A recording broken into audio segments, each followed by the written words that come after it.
Oi, gente! Sejam bem-vindos!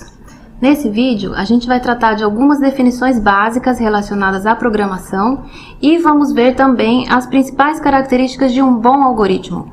Vamos lá?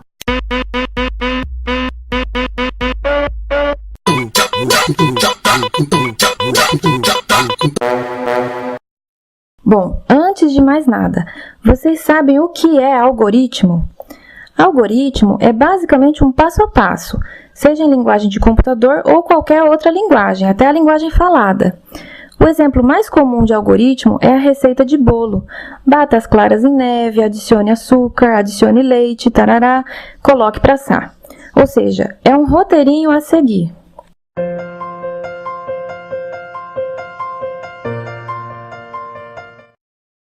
E o que é programar? Programar é criar uma série de instruções, ou seja, no nosso caso, é criar o algoritmo que o computador vai desempenhar.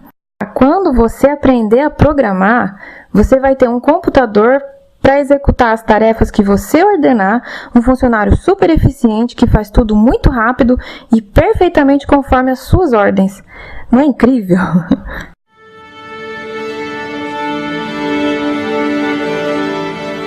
Mas então, voltando ao exemplo da receita do bolo, né?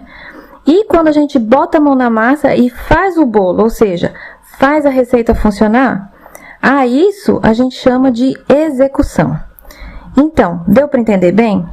No exemplo da receita de bolo, criar ou escrever a receita é programar. A receita em si é o algoritmo e fazer o bolo é executar. Agora, saindo dessa analogia e voltando para o nosso assunto. Programar é escrever o código computacional. Algoritmo é o código em si. E executar é rodar o programinha pronto. Vamos aprofundar um pouco mais nisso no nosso próximo vídeo, tá bom? Agora, vamos ver as principais características que um bom algoritmo tem que ter. O computador é ótimo para seguir ordens, mas se você não souber como ordenar, ele também não vai saber como obedecer, né?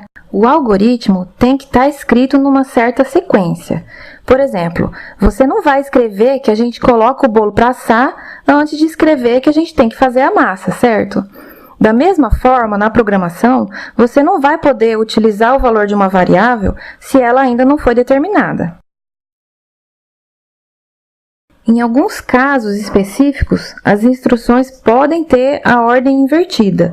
No nosso exemplo do bolo, você pode optar por fazer primeiro a massa do bolo e depois a cobertura, ou fazer o contrário, tanto faz, né?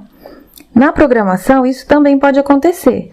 Se você vai calcular, por exemplo, a soma de dois números dividida pela soma de outros dois números, você pode calcular separadamente o resultado do numerador e depois do denominador, ou o contrário. Nesse caso, o que importa é ter esses dois resultados antes de fazer a conta da divisão final. Algumas instruções do algoritmo podem passar despercebidas, mas são obviamente necessárias.